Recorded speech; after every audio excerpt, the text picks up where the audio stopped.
Merci de votre attention, madame, monsieur. L'actualité ce mardi, les 20 ans de l'UMOA célébré hier à Ouagadougou. Tous les chefs d'État et de gouvernement ont répondu présents. Parmi eux, le président Faure Gnassingbé.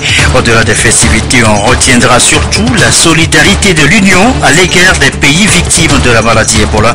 Une enveloppe de 750 millions de francs CFA a été débloquée pour les soutenir. La protection des mineurs dans les médias, préoccupation évoquée depuis ce matin à Lomé à la faveur d'une rencontre sous-régionale. C'est le Premier ministre qui a ouvert les travaux. Quelles mesures à prendre dans nos programmes télé pour protéger les cibles fragiles? La question est donc posée. Des explications tout à l'heure. Anita Tigabou dans un instant. La première nuit de prison pour Oscar Pistorius. La procureure a requis 5 ans de prison ferme pour l'athlète sud-africain reconnu coupable d'homicide involontaire sur sa petite amie. Il a été aussitôt conduit en prison. Un verdict salué par la famille de Riva Stimkant, sa petite amie. Voilà, madame, monsieur, le sommaire, bienvenue. Voici le journal. Bonsoir à tous. Nous partons tout d'abord ce soir pour Ouagadougou, capitale de l'UMOA.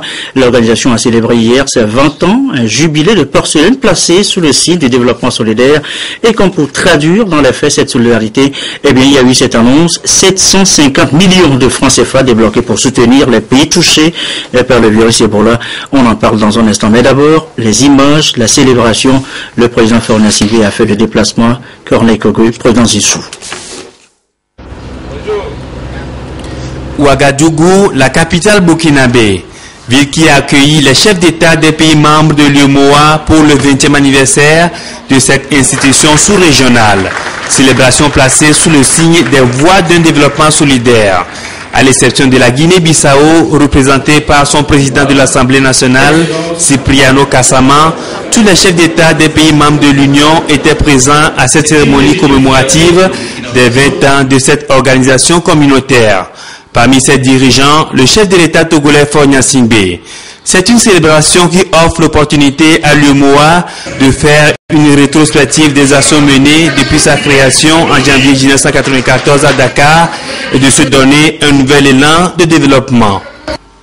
Une attention soutenue doit être accordée à la mise en œuvre du chantier commun, paix et sécurité, en réponse aux diverses menaces qui brident nos efforts de développement et qui se posent en termes de montée du terrorisme, des extrémismes religieux, de la criminalité transfrontalière et depuis peu, hélas, de l'épidémie de fièvre à virus Ebola. Nous devons nous investir pleinement dans ce chantier afin de créer un espace de paix et de sécurité, de stabilité institutionnelle et politique dans notre sous-région ouest-africaine et sur le continent en général. Selon ses dirigeants, en 20 ans, l'UMOA a atteint sa maturité et est devenue une organisation crédible et dynamique grâce à l'engagement de chacun de ses États membres. Elle a engrangé des acquis avec l'exécution de plusieurs projets au cours de ces 2 décennies. Il s'agit entre autres de la mise en place d'un tarif extérieur commun, la stabilité du franc CFA, la monnaie commune, la réalisation d'un taux de croissance moyenne de 6% au sein de l'Union et des projets communautaires. Des acquis qui doivent être consolidés en vue de relever d'autres défis qui s'imposent aujourd'hui à l'UMOA, notamment la libre circulation des personnes, des biens et des capitaux, la sécurité alimentaire, le financement de l'économie dans l'espace. Des ambitions qui ont été dévoilées du haut de cette tribune par le Béninois Thomas Boniyahi, président en exercice de la conférence des chefs d'État et de gouvernement de l'UMOA. Nous devons ouvrir de nouvelles pistes pour que les acquis d'aujourd'hui soient consolidés, enrichi et largement amplifié. La réalisation de ces ambitions implique le relèvement de plusieurs défis liés à la mise en application effective des réformes, des textes et programmes adaptés par nous-mêmes. Il nous faudra multiplier les initiatives pour rendre l'énergie disponible et accessible pour nos chères populations, pour les ménages et le secteur productif. Nous y œuvrons dans le cadre de l'initiative régionale pour l'énergie durable, l'aide. J'exhorte l'Union et les États membres à encore redoubler d'efforts en mettant un accent particulier sur les énergies renouvelables. Les défis pour une meilleure intégration économique sous-régionale restent encore grands, mais les chefs d'État des pays membres de l'Union comptent mutualiser leurs efforts pour y faire face. On en vient donc, je l'annonçais tout à l'heure, à ce geste de solidarité. L'UEMOA débloque une enveloppe de 750 millions de francs CFA et c'est pour soutenir les pays touchés par le virus Ebola. Annonce faite dans une déclaration présentée, vous allez l'entendre, par le président béninois, Dr Thomas Yahibouri. 750 millions de francs CFA, c'est l'aide financière annoncée par les chefs d'État des pays membres de l'UEMOA pour soutenir les pays touchés par la maladie à virus Ebola. Un signe de solidarité manifesté lors de la commémoration des 20 ans d'existence de cette organisation à Ouagadougou. Les chefs d'État de l'Union économique et monétaire ouest-africaine, réunis le 20 octobre 2014 à Ouagadougou, Burkina Faso, à l'occasion de la cérémonie commémorative du 20e anniversaire de la création de l'Union, sensible à la situation qui prévaut dans la région ouest-africaine à cause de l'épidémie de la fièvre hémorragique à virus Ebola,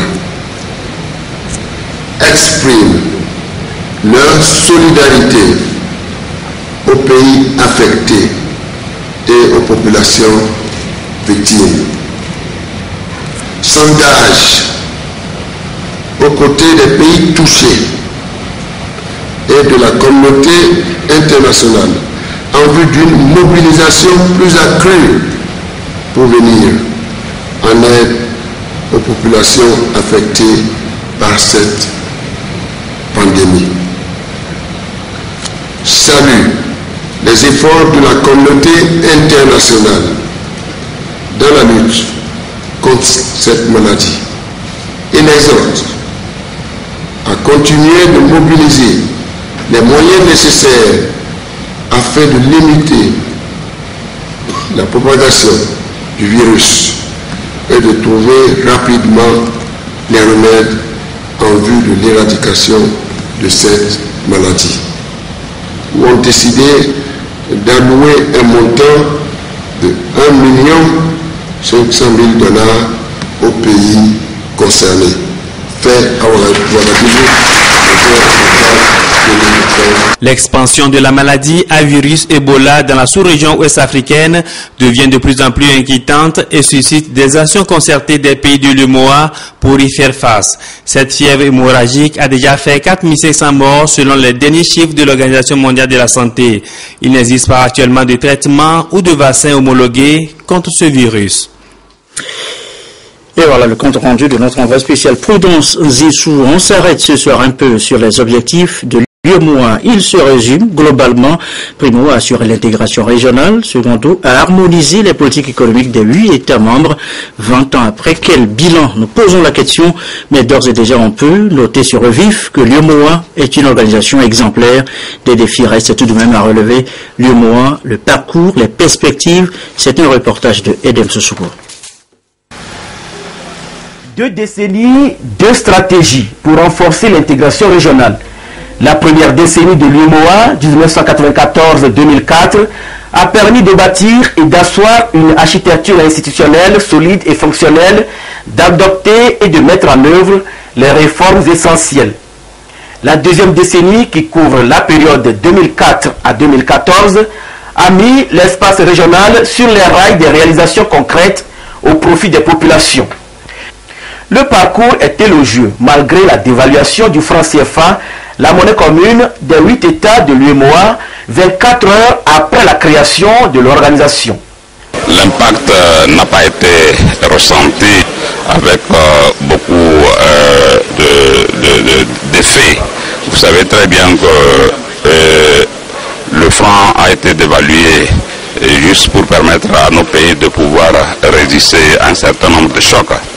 Et disons que cet impact a été été suivi d'un certain nombre de mesures qui ont été prises par nos partenaires, en particulier la France. Mais disons que cette dévaluation nous a permis de pouvoir reviser nos politiques économiques et nos politiques commerciales. Aujourd'hui, notre union se porte très bien. Nous avons d'importantes réserves qui nous soutiennent aujourd'hui au plan économique. Et entre-temps, beaucoup de gens ont parlé d'une possibilité de deuxième évaluation. Nous n'en sommes pas là. Aujourd'hui, le même enthousiasme, la même ambition pour faire de notre union une zone véritablement intégrée avec bien sûr des possibilités offertes largement aux hommes, aux biens, aux services, aux capitaux pour se mouvoir et surtout servir bien sûr à faire face aux défis. La construction d'un espace économique harmonisé autour du franc CFA repose sur le constat selon lequel une monnaie se consolide par la qualité de son économie. Aujourd'hui, nous avons une monnaie stable et le taux de croissance dans l'espace est passé en moyenne à 6% avec des pointes de 10% dans certains pays, même si le niveau des échanges intracommunautaires reste encore en deçà de 20%. Véritable locomotive du processus d'intégration en Afrique de l'Ouest, l'UEMOA, après ses 20 ans d'existence, a atteint, dit-on ici à Ouagadougou, l'âge de la maturité et elle trace les voies d'un développement solidaire de ses États membres. Un développement inévitable qui passe par la mobilisation des financements et la mise en œuvre du programme économique régional. Nous, on travaille en synergie avec la Commission dans le cadre de ce que nous avons appelé le programme économique régional. Donc c'est nous qui sommes le bras financier pour la mise en place des projets programmes relevant du programme économique régional. Donc dans ce cadre, je crois que déjà prêt. Et la conférence de Dubaï, dont il a question tout au long de la cérémonie, qu'on a rappelé, a été organisée en collaboration avec la BEAD. Donc on y était, c'est nous qui avons travaillé sur toutes les questions concernant les partenariats publics-privés. Donc je peux dire que globalement nous sommes prêts et pour cette nouvelle aventure. L'UEMOA est une référence de par la qualité et l'efficacité de ces différents organes qui ont permis aux pays membres d'amortir les chocs exogènes, dont principalement la crise internationale qui frappe le monde depuis près de 8 ans. S'il y a des acquis, le rêve devient une quête si l'on sait que la libre circulation des personnes et des biens entre les 8 pays de l'UEMOA reste assujettie à des tracasseries diverses.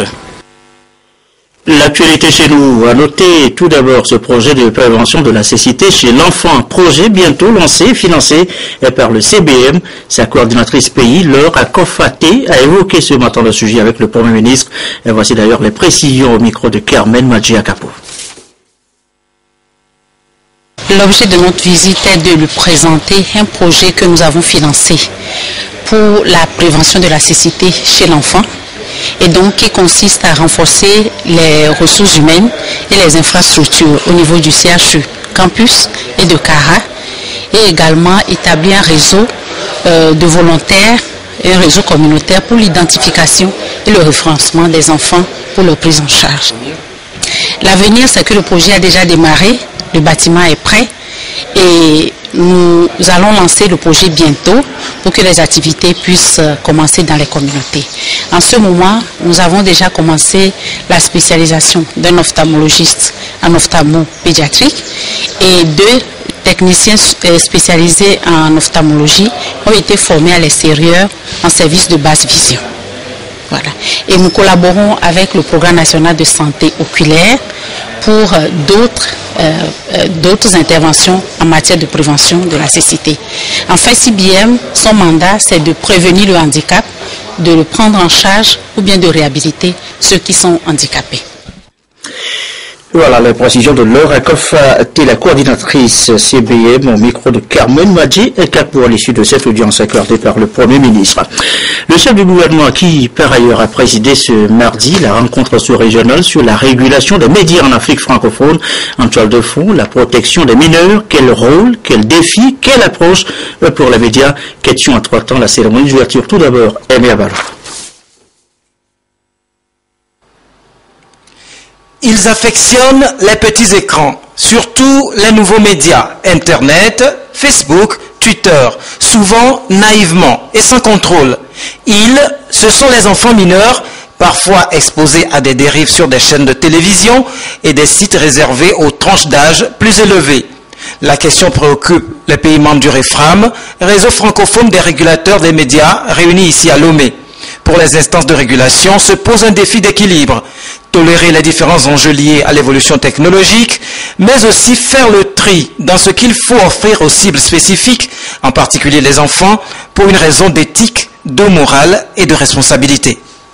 Servir le grand public sans compromettre les droits des enfants reste l'équilibre nécessaire auquel nous invite l'une des directives de reportage de l'UNICEF.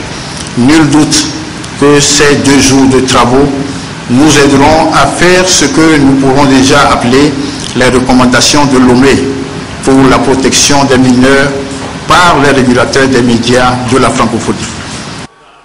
L'espace francophone comporte 220 millions de téléspectateurs répartis dans 77 pays et chacun avec ses mesures de régulation. La question posée à Lomé nécessite une harmonisation des procédures pour poser les bases d'une plateforme commune d'instruments juridiques susceptibles d'offrir une meilleure protection aux jeunes adeptes de l'audiovisuel.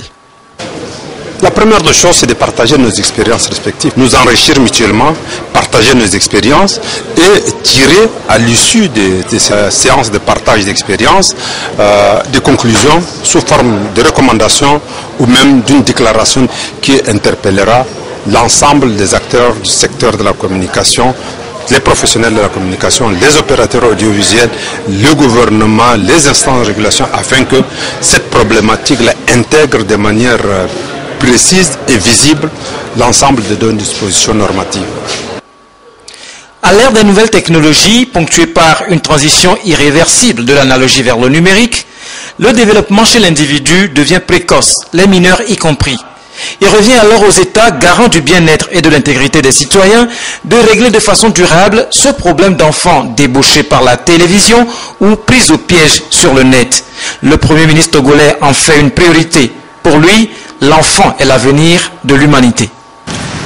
L'événement qui nous réunit aujourd'hui est d'une certaine importance, je dirais même d'une importance certaine, et est chargé de tout un symbole. Car, m'a-t-il été dit, la première fois que les hautes personnalités des instances de régulation des pays africains se penchent sur un thème qui est un sujet de préoccupation majeure, la protection des mineurs contre la nuisance médiatique.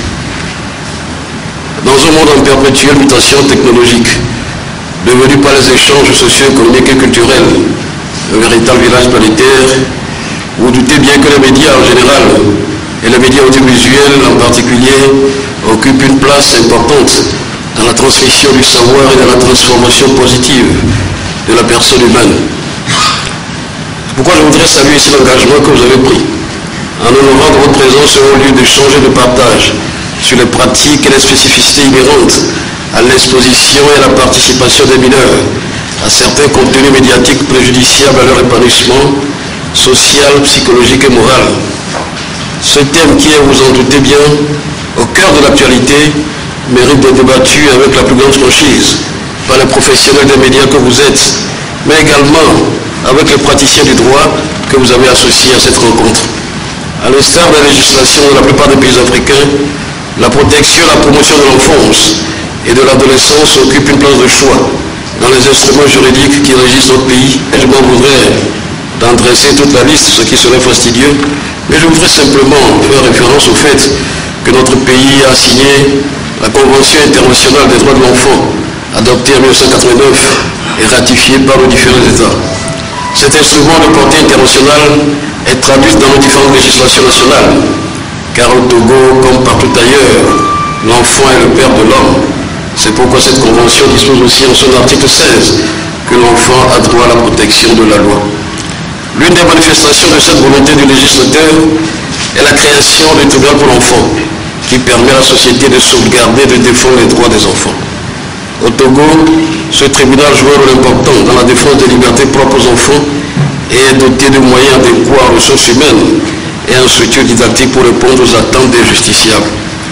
Je suis persuadé que les recommandations et résolutions qui découleront de cette rencontre sauront marquer les temps forts qui vont émailler et qui constitueront une sorte de bréviaire aux professionnels des médias, mais aussi aux organisations de défense des droits des enfants et des droits de l'homme pour le triomphe des valeurs propres à l'Afrique.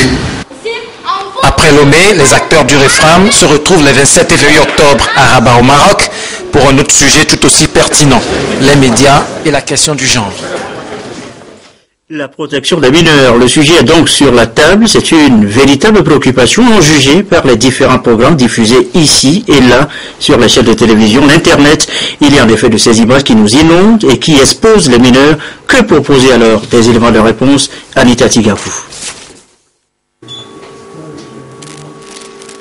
Informer, éduquer et divertir sont les trois piliers sur lesquels se fonde la mission de tout média. Quel que soit le programme de ces télévisions, radio, presse écrite ou en ligne et cybercafé, la protection des moins de 18 ans reste un principe sacro-saint à respecter. À la télévision togolaise, l'éducation des mineurs se traduit par le respect d'un certain nombre de principes moraux et éthiques. Concernant les enfants, c'est le volet éducation que nous mettons beaucoup plus en avant. Il arrive des fois où le public nous interpelle sur un certain nombre de choses et nous en tenons compte. Nous avons pris la décision, tous les clips, même s'ils sont produits par des artistes togolais, dans lesquels les jeunes filles s'habillent avec du vêtement léger, dans la légèreté, nous avons pris la décision de ne pas diffuser. Sauvegarder l'innocence et préserver le psychique des mineurs, on y veille au millimètre près. Au niveau des programmes, nous avons une équipe d'à peu près 7 personnes dont le rôle est de visionner tous les programmes que nous devons diffuser avant de les mettre à l'antenne. Et ce visionnage consiste à voir si dans les images, il n'y a pas des séquences qui vont travestir la psychologie des enfants.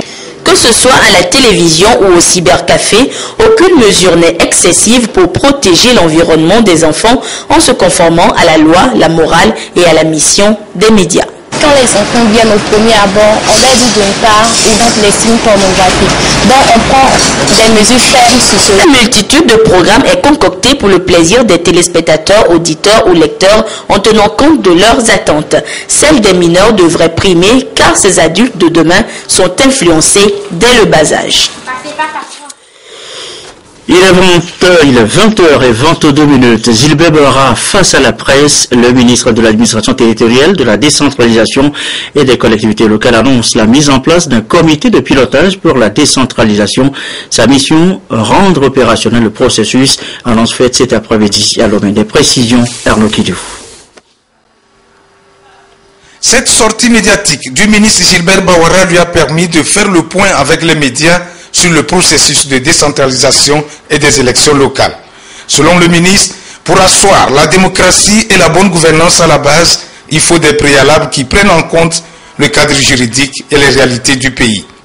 C'est ce qui justifie la mise en place d'un comité de pilotage chargé de mener des réflexions pour une approche participative et inclusive de tous les acteurs dans la mise en œuvre de la décentralisation au Togo.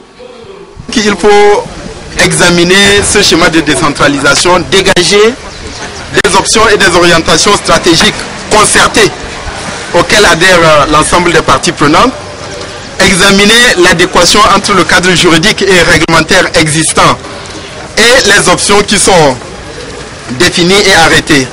Mais il y a également d'autres dimensions qui feront l'objet de réflexion de la part du comité technique. Il est nécessaire, selon le ministre Bawara, que la feuille de route soit menée de façon consensuelle pour répondre aux attentes aussi bien de la classe politique que des organisations de la société civile. Nous ne voulons pas que la décentralisation aille de l'avant sans lien, sans interaction avec les autres initiatives, avec les autres programmes et projets qui sont destinés à assurer la rénovation, la réforme et la modernisation de l'administration, la modernisation de l'État et de ses services. Voilà, grosso modo, quelques éléments indicatifs de la feuille de route que le comité est appelé à approfondir en étant à l'écoute des partis politiques, en étant à l'écoute des organisations de la société civile. Le comité de pilotage dispose donc de 6 mois pour proposer au gouvernement les options et les schémas à adopter pour le pays. Les membres, 8 au total, auront à faire des missions exploratoires dans certains pays pour s'inspirer de leur modèle de réussite en matière de décentralisation. L'administration en lutte par ailleurs contre le laxisme, la corruption, une loi bientôt pour définir les règles d'éthique, de déontologie, les obligations des agents. Le projet est à l'étude et soumis depuis ce matin en validation. Comment Boyodé pour nous en dire plus. Des comportements inadmissibles au sein de l'administration publique et des services publics. Des comportements caractérisés notamment par le laxisme, la corruption, le favoritisme. Cet avant-projet de loi, en 5 chapitres, 46 articles, définit désormais les conduites à tenir par les agents publics. On ne rentre pas dans l'administration publique, on ne raconte pas de n'importe quoi, on ne fait pas de n'importe quoi. C'est un ensemble de vertus, de devoirs qu'il faut respecter. La nouvelle loi invite les agents de l'État à mériter, si vous me permettez le terme, leur traitement, ou du moins leur salaire. Nous devons faire des heures de travail et non des heures au service. L'initiative s'inscrit dans la dynamique de la politique des réformes et de la modernisation de l'administration publique lancée depuis 2008. Le droit au travail impose à l'État l'obligation de créer les conditions nécessaires pour que chaque citoyen, homme ou femme, ait un travail qui lui permette de vivre. Cependant, pour créer ces conditions nécessaires, l'État a besoin des femmes et des hommes qui acceptent ses valeurs et ses exigences d'intégrité. L'État étant une entité de valeurs et de principes portée plus sur l'intérêt général que privé, nous devons garder à l'esprit que lorsque nous nous engageons dans l'administration publique, nous devons nous attendre à accomplir un véritable sacerdoce. Une fois adopté, ce document d'une dizaine de pages servira de feuille de route pour un véritable assainissement de l'administration publique togolaise. Demain, mercredi 22 octobre, le monde entier célèbre la journée de l'énergie. C'est la 2e édition de cette journée, instituée en 2012. 2 ans après, quel bilan, quelle perspective pour l'énergie électrique? L'état des lieux dans ce message du ministre de l'énergie, un message relayé dans ce reportage. Robert Potogwe avec Ethno Boko. Le système national de production et de distribution de l'énergie s'est beaucoup amélioré ces dernières années. De 18% en 2005, pour l'énergie électrique, le taux d'accès a atteint 28% en 2014. Pour la célébration ce 22 octobre de la 2e journée mondiale de l'énergie au Togo, le bilan fait par le ministère des Mines et de l'Énergie est positif.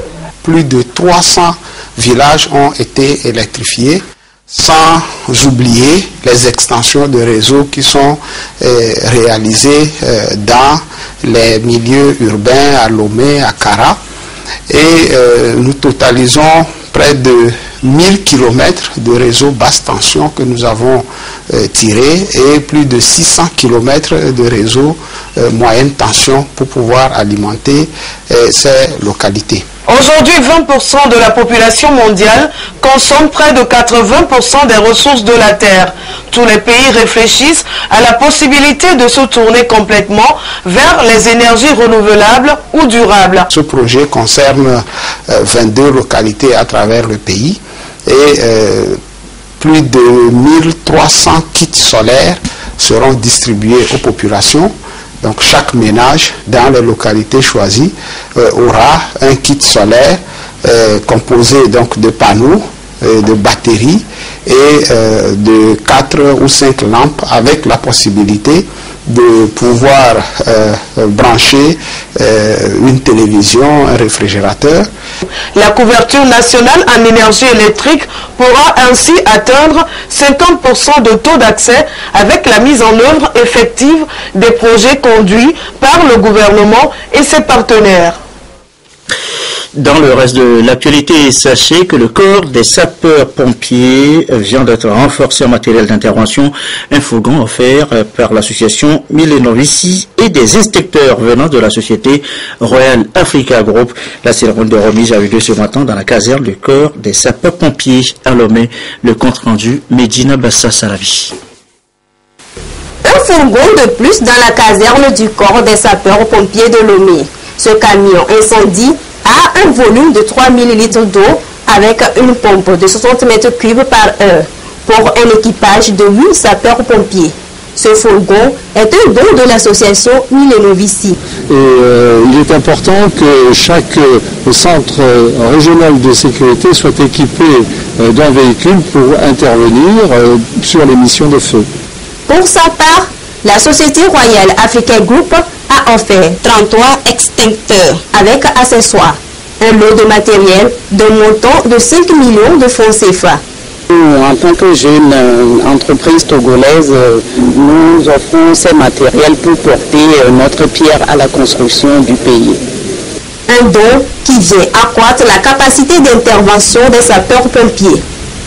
Le camion incendie que nous avons reçu ce jour, plus le matériel des inspecteurs que nous avons reçus, viennent améliorer un tant soit peu nos capacités opérationnelles. C'est le troisième fourgon que Milenovici vient d'offrir aux sapeurs-pompiers. Cette association française œuvre depuis 10 ans dans plusieurs domaines au Togo.